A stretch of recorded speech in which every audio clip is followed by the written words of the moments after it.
Howdy y'all. Morning. We are, it's been a day. Let me tell you, my nephew woke up, wasn't feeling too good. Kept him out of school, took him to the doctor. He's alright. But so we're gonna cook some comfort food today, since the little man's just not feeling his best. It was kind of funny too. I got a kick out of it that we went at the doctor's office. Everybody there called me Dad. I'm not his dad, I'm his uncle, but I guess it looks like I'm his dad, given that, you know, I'm there with him, it's just me and him. But so, we are going to make snap and turtle sauce piquant. Something good and warm and comforting. Get this, digging this new tripod, I'm glad I bought one. So I've got some turtle here that is partially prepared. Alright. It has been cut, but as you can see, it's not been skinned. Cleaning turtle is a chore. The skin does come off pretty easily. As you can see, I got that little loop right there off this back leg. Trying to get as little of the meat as possible. But that is where these come in. Now, if y'all ain't had a pair of these, ain't seen one used, these are catfish skinners. Catfish skin kind of works a little bit similar to turtle skin. All these are just, you can see it just has like a flat surface that grips. And for animals that like, you know, again, like catfish is a good example. Animals that the skin will just peel off like this is good for getting just a hair's bit of skin and removing it. That's all you do, is you just find an edge and pull. Get this foot skin off much as you can. And a little bit of meat will come with the skin sometimes. Particularly given that this turtle was not, he was frozen.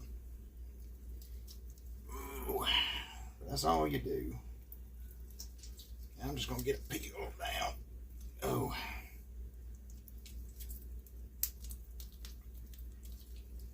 And again, if this dude was completely fresh, it'd be a little bit easier. It ain't the worst though. But see, I've got it peeled down. There's his claws right there. Got that turtle skin peeled down. We'll just find that joint right there. Oh. Cut him off. Trim a few pieces of fat. That is one thing that you will find eating reptiles, if you clean them yourself.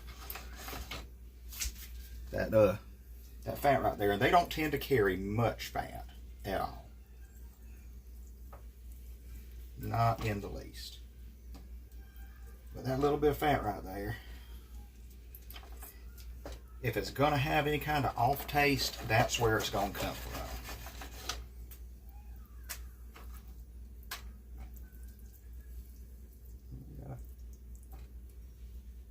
Gee, that was just hair on it. That was mine. As you can see, it's weird meat. These are, that is a tailbone. Oop, missed a little bit of skin. We eat the hips and tailbone. This was his tailbone. This is one of the back legs. Cut some of that a little bit bloody off of him too. Yeah, we're just cleaning him. Just getting any of the weirdness off of him.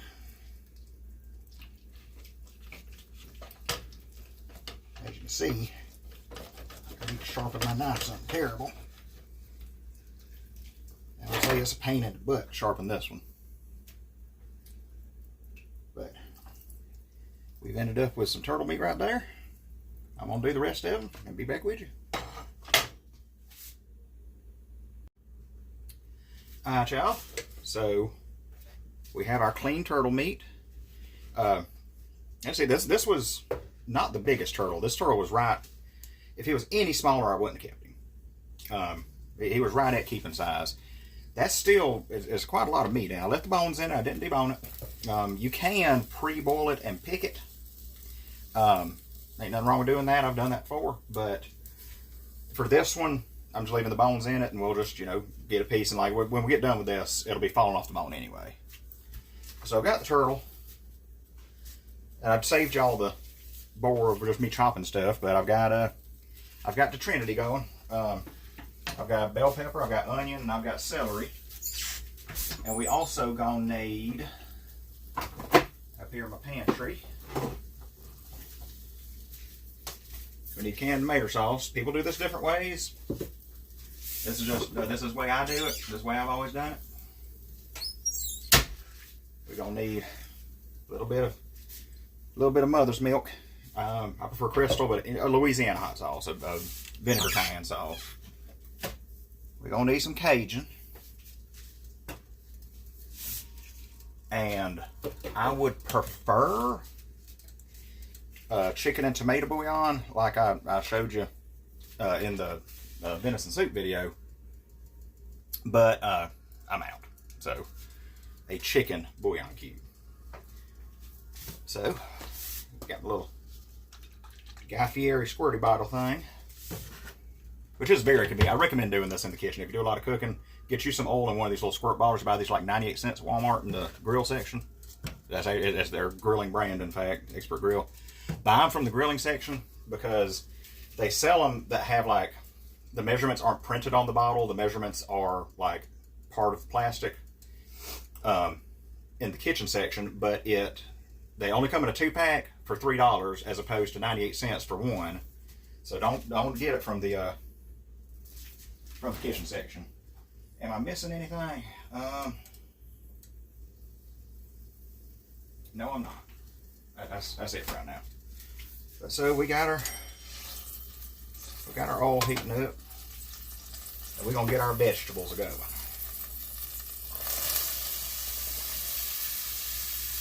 All right, rinse off this cutting board. I cleaned it after I did the turtles, before I did the vegetables. Wash as you go. You don't have to worry about it later on. I know nobody likes spending the time cooking, and then you got to do dishes afterwards. Here we go. Got me a turner.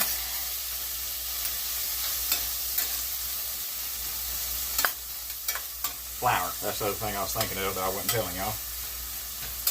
So we're going to start sauteing these down. Again, you can do this different ways. Hit it with a little bit of Cajun.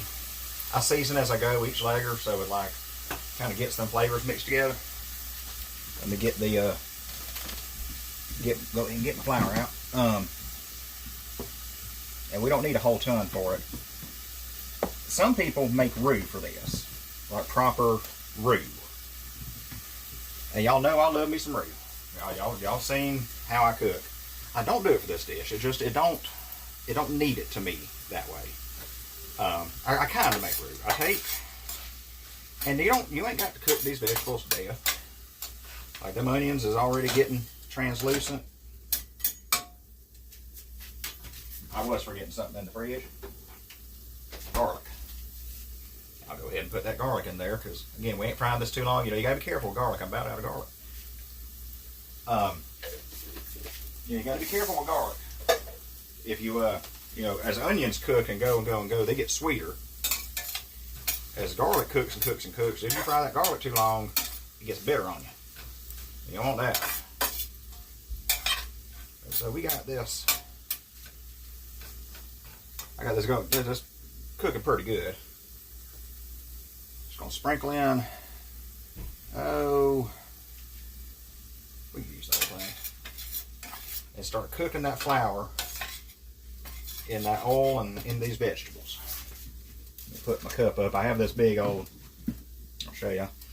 It was my grandma's. I got a big old like Rubbermaid canister with my flour in it. I've always just kept this measuring cup in it. I ain't got to worry about digging up some kind of measuring thing. So all we're going to do is just move this around, and you might need a little more oil, which I do.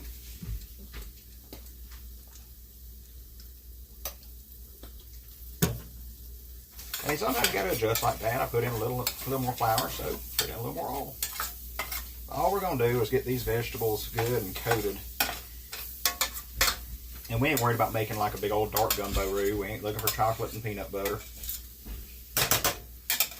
We're just looking to get the raw flour taste out of it. My grandpa used to tell me he had an aunt. He said she was a good cook for the most part. Very good cook. But he said that her biscuits, every time that you eat one, said when them she said she didn't like them to have be real brown. And so he's like, anytime that you ate one of her biscuits, there was 50-50 chance that you was going to have like a pure dry raw flour in the middle of it, where she didn't mix them good enough and she didn't cook them long enough. But so like I said, we're going pretty quick on this.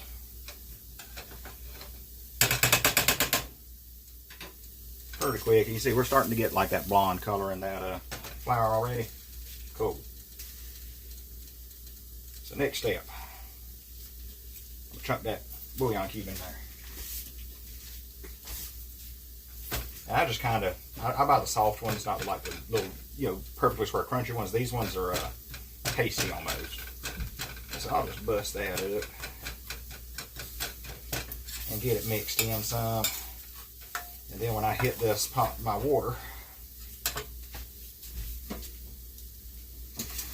and I'm going to use warm water. There ain't no reason to shock them vegetables and increase the cooking time putting cold water in it.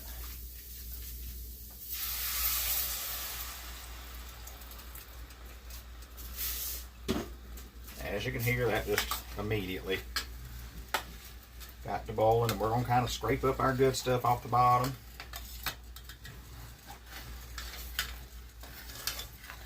As you can see, we're getting this type of color to it.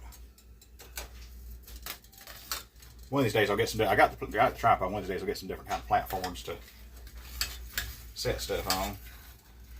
But we've essentially made a gravy here, like more or less. Back the spatula. And it's getting thick already, and that's something like, some people like a thin sauce pecan. I like mine a little bit thicker. I like mine on the thick side. So get that pretty good with some Cajun.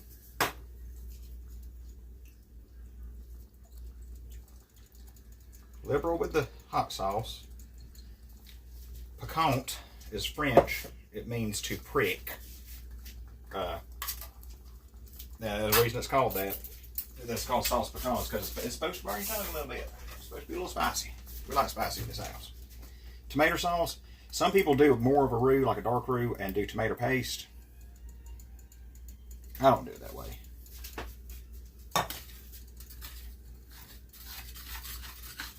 And you may have to add a little more water, or, it depends on the texture you get out of this and what texture you want to get out of it. So you get this stirred and incorporated. You can put whole tomatoes in this too, with the tomato sauce. You can do both. It's good that way.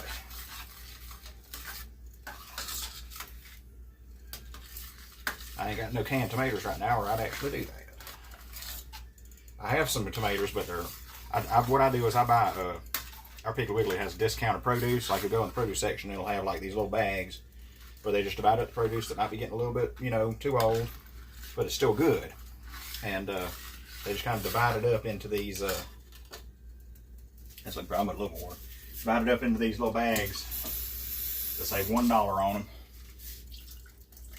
Not a lot, just that much.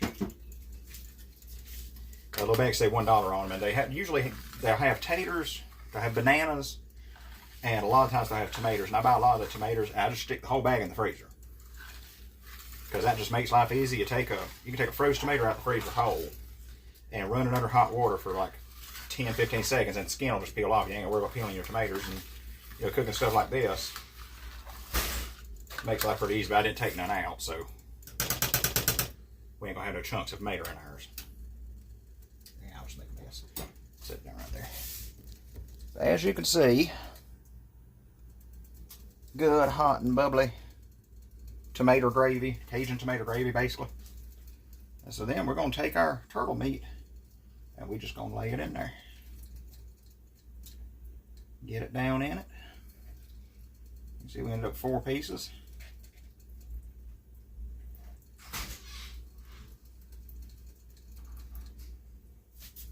My mother was asking me about that. She is not a turtle eater.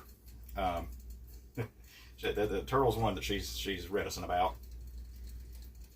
But I was on the phone with her before I started this video, and I was telling her about it. And she asked me if you eat the tail, and I told her, well, you can.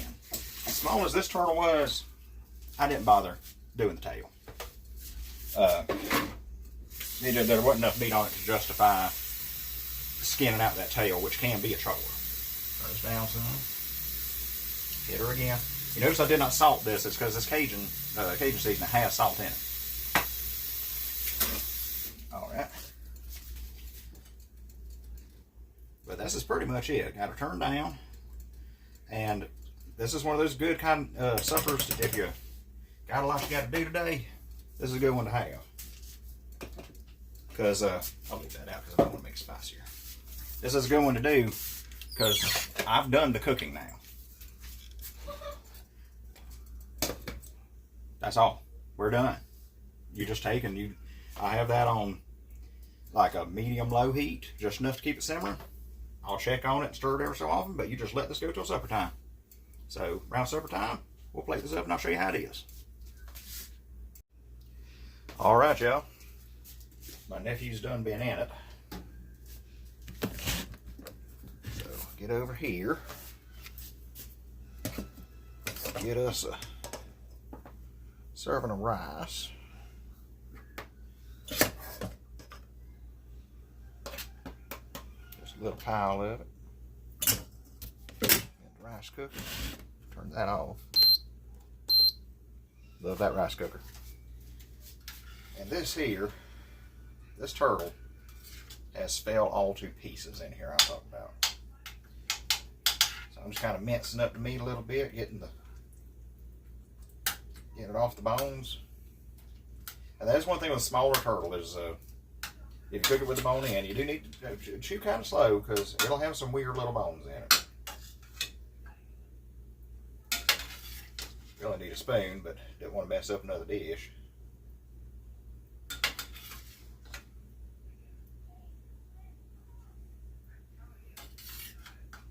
some of that good turtle meat in there.